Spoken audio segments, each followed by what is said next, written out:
Bago, eselta jaione gara, ieslari politikoak eta ieslari politikoen kolektiboko bikide gara.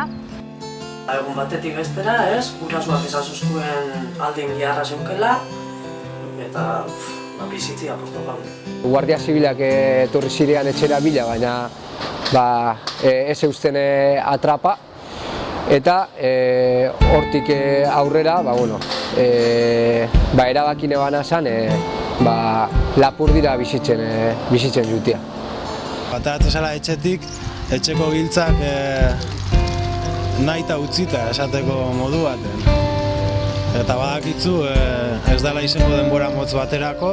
Ama eta itxabari gelditzu nintzen, eta hori ezin zen izen. Nire ama nirekin egon bihasan, nire itxan nirekin egon bihasan, ez dakit. Ez neban kontegitzen egoera hori.